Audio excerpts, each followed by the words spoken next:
Taxi ఎందుకు? నేను campus ఇంటర్వ్యూకి వెళ్తున్నాను. నువ్వు నాతో వస్తున్నావా?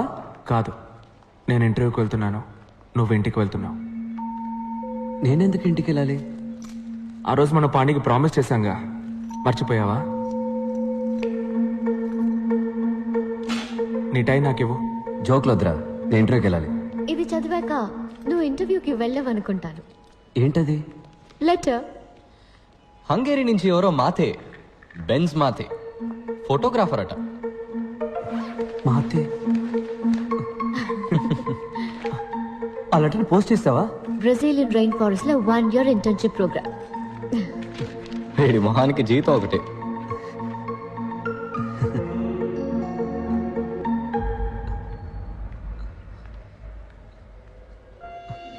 మా నాన్న ఒప్పుకోరు. వెళ్ళరా, ధైర్యంగా వెళ్ళి మీ నాన్నతో మాట్లాడు. ఆయనకు అర్థమయ్యేలా చెప్పు. ఈరోజు నువ్వు భయపడి చెప్పలేదో, చివరిదాకా నువ్వు కోరుకున్న జీవితం పొందలేకపోయామని తలుచుకొని బాధపడతావురా. అందరి లైఫ్లో ఒక టైంలో ఎటువైపు వెళ్ళాలో నిర్ణయించుకోవాల్సిన సమయం వస్తుంది వెంకట్. ఇటువైపు వెళ్తే క్యాంపస్ ఇంటర్వ్యూ, ఇంజనీర్ ఉద్యోగం, ఫ్యాక్టరీ లైఫ్. అటువైపు వెళ్తే అడవి, మృగాలు, ఫోటోగ్రఫీ. నీ జీవితాన్ని మార్చిపోయే ఆ నిమిషం ఇదేరా.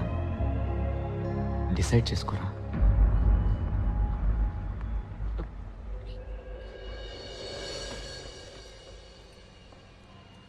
ఈ గిఫ్ట్ వాడికి నచ్చుతుందంటావా? ఏమండి, వాడి చదువుకి చాలా అప్పులు చేశారు. ఇప్పుడు ఇంత ఖర్చు పెట్టి ఈ కంప్యూటర్ అవసరం అంటారా? ఏం నువ్వు మాట్లాడుతున్నది? మన అబ్బాయికి మొట్టమొదటిసారి ఉద్యోగం రాబోతోంది. మనం కన్న కళ్ళన్నీ నెరవేరబోతున్నాయి. వీటన్నిటికన్నా డబ్బు ఎక్కువ చెప్పు. వెంకట్,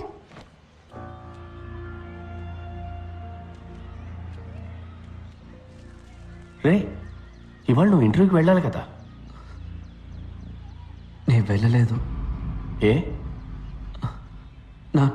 నాకు ఇంజనీర్ అవ్వడం ఇష్టం లేదు.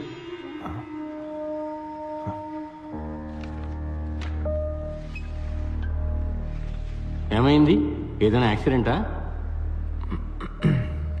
నేను కాలేజ్ బిల్డింగ్ పైనుంచి దూకేశాను సార్. ఏ? నన్ను కాలేజీలోంచి డిస్మిస్ చేశారు. దేనికి?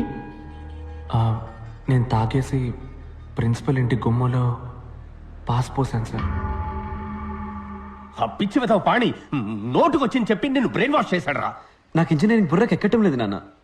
పొరపాటునైనా కూడా పనికిరాని ఇంజనీర్ని అవుతాను. పాణిది సింపుల్ బిలీఫ్. నీకు నచ్చిన పని చెయ్యి, అప్పుడు పని పనిలా ఉండదు, సంతోషంగా ఉంటామంటాడు. రే, అడవులకు వెళ్ళి ఏం సంపాదిస్తావురా? స్టైఫండ్ తక్కువే వస్తుంది, కానీ నేర్చుకోవడానికి ఎంతో ఉంటుంది నాన్న. రే, ఒక 5 ఏళ్లలో నీతో చదువుకున్న వాళ్ళందరూ సొంత ఇల్లు, కారు కొనుక్కుని సెటిల్ అయిపోతారా. తర్వాత నువ్వే ఫీల్ అవుతావు. నేను సంతోషపడతానన్నా, కానీ ఇంజనీర్ అయితే మాత్రం లైఫ్ లాంగ్ ఫీల్ అవుతాను. ఊళ్ళో అంతా నిన్ను చూసి నవ్వుతారా. నువ్వు పెద్ద ఇంజనీర్ అవుతావని అందరూ ఎంత గొప్పగా చెప్పుకుంటున్నారు. ఐఈసీలో చేరి చదువుకోవడానికి మీ అబ్బాయి పెట్టి పుట్టాడని కృష్ణమూర్తి అంకుల్ ఇప్పటికీ చెప్తాడు. వాళ్ళందరూ ఏమనుకుంటారా? కృష్ణమూర్తి అంకుల్ నా రూమ్కి ఏసీ పెట్టించలేదు నాన్న. నాకు ఫీజు కట్టి చదివించింది ఆయన కాదు నాన్న. చిన్నప్పుడు నన్ను భుజం మీద ఎక్కించుకుని జూ అంతా తిప్పి చూపించింది ఆయన కాదు నాన్న. అదంతా చేసింది మీరు. మీరేమనుకుంటున్నారనేది నాకు ముఖ్యం. ఏంట్రా, ఏదైనా సినిమా చూసి వచ్చావా? డైలాగులు కొడుతున్నావు? అయ్యో, కోప్పడకండి. వాడు అసలే చాలా బాధలో ఉన్నాడు. తర్వాత అదికిలాగా ఏమన్నా చేసుకుంటాడేమో. నేనేం మాట్లాడకూడదు కదూ. నేనేం మాట్లాడను, నేనేమి మాట్లాడను. ఏమన్నా అంటే సార్ పైనుంచి కిందకు దూకేస్తారు. లేదు నాన్న, నేను ఆత్మహత్య చేసుకోను, ప్రామిస్. నాన్న, దీన్ని చూడండి. పాణి మీ ఫోటో నా పర్సులో పెట్టి ఏమన్నాడో తెలుసా? ఎప్పుడైనా నీకు ఆత్మహత్య చేసుకోవాలనిపిస్తే ఈ ఫోటోని తీసి చూడు. నీ డెడ్ బాడీని చూస్తే వాళ్ళ మొహంలో ఉన్న చిరునవ్వు ఏమవుతుందో అని కొంచెం ఆలోచించమన్నాడు నాన్న.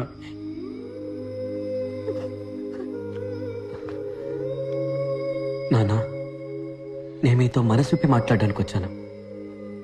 ఆత్మహత్య చేసుకుంటానని భయపడడానికి కాదు.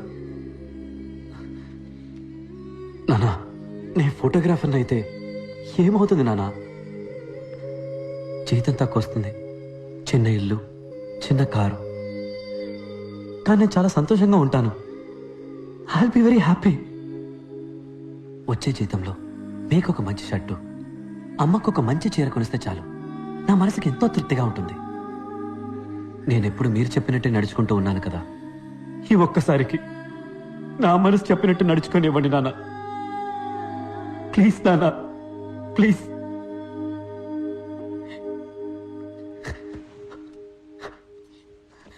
నాన్న ప్లీజ్ నాన్న. నేను ఇది తిరిగి ఇచ్చేస్తాను. వెంకట్, ఒక ప్రొఫెషనల్ కెమెరా ఎంత రేట్ ఉంటుందిరా? ఇది ఇచ్చేసి ఎక్స్చేంజ్లో అది తీసేసుకుందాం. కాస్త ఎక్కువైనా పర్వాలేదురా.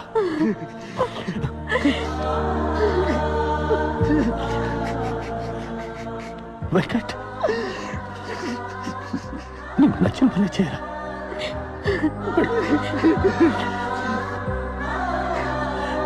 నువ్వు బాగుందా?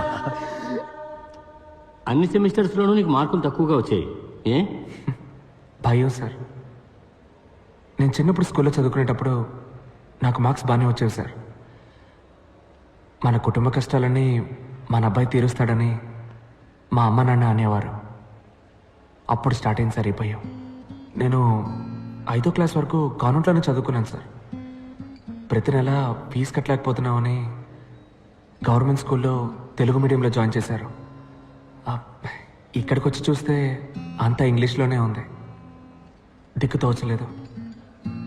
నా భయం కూడా చాలా ఎక్కువైంది సార్. ఇక్కడ పెద్ద రేసే జరుగుతోంది. ఫస్ట్ రాలేదంటే ఇక్కడ ఎవరికీ మర్యాద ఉండదు. నా భయం శాశ్వతమైంది. భయం చదువుకు పెద్ద ఆటంకం సార్. దేవుళ్ళందరికీ పూజలు చేశాను, అన్ని గుళ్ళ తాళ్ళు కట్టుకున్నాను. దేవుణ్ణి అదివ్వు ఇదివ్వు అని బతిమాలి బిచ్చం ఎత్తుకున్నాను. మొక్కులు కేటాయించిన టైంలో చదువుకోనుంటే మంచి మార్క్స్ వచ్చుండేవి. 16 ఎముకలు విరిగాయి, 2 months రెస్ట్. బాగా ఆలోచించాను. అప్పుడు అర్థమైంది సార్ నాకు, ఈరోజు దేవుడి దగ్గర ఎలాగైనా నాకు ఈ జాబ్ ఇప్పించమని నేను అడగలేదు. నాకు ఈ లైఫ్ ఇచ్చినందుకు థ్యాంక్స్ అని చెప్పొచ్చాను. సార్, మీరు నన్ను రిజెక్ట్ చేసినా కూడా నేనేం బాధపడను సార్. ఎక్కడో నా తెలివికి శక్తికి తగ్గ ఉద్యోగం చేసి ఎలాగైనా నేను పైకి వస్తానని నాకు నమ్మకం వచ్చింది సార్. ఇంత ఫ్రాంక్గా బిహేవ్ చేసేవాళ్ళు మా కంపెనీకి పనికిరారు. క్లయింట్స్ని హ్యాండిల్ చేయడానికి డిప్లొమాటిక్గా మాట్లాడే వాళ్ళే మాకు కావాలి. You're too straight forward. But నువ్వు నీ యాటిట్యూడ్ని కంట్రోల్ చేసుకుని పనిచేయగలను అని నువ్వు మాకు అష్యూరెన్స్ ఇస్తే వీ మే కన్సిడర్ యూ. సొంత కాళ్ళ మీద నిలబడ్డం నేర్చుకున్నది నా 2 కాళ్ళు విరిగాకే సార్. దెబ్బతిన్న తర్వాత వచ్చింది సార్ ఈ యాటిట్యూడ్. మార్చుకోవడం కుదరదు. మీ ఉద్యోగాన్ని మీరు ఉంచుకోండి, నా యాటిట్యూడ్ని నేను ఉంచుకుంటా. సారీ సార్, తప్పుగా అనుకోకండి. ఆగు. 25 సంవత్సరాలుగా నేను ఎంతో మందిని ఇంటర్వ్యూ చేశాను. అందరూ జాబ్ పొందడం కోసం మేము ఏమి చెప్పినా సరే సరే అంతలా ఆడిచ్చిన వాళ్లే. నువ్వు ఎక్కడి నుంచి వచ్చావయ్యా? సార్, సాలరీ ప్యాకేజ్ డిస్కస్ చేద్దామా?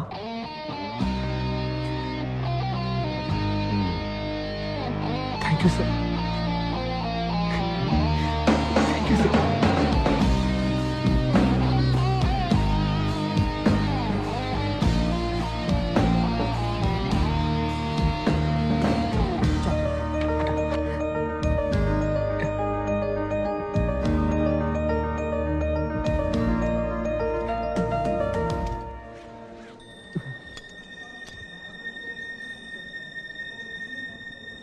గురూజీ,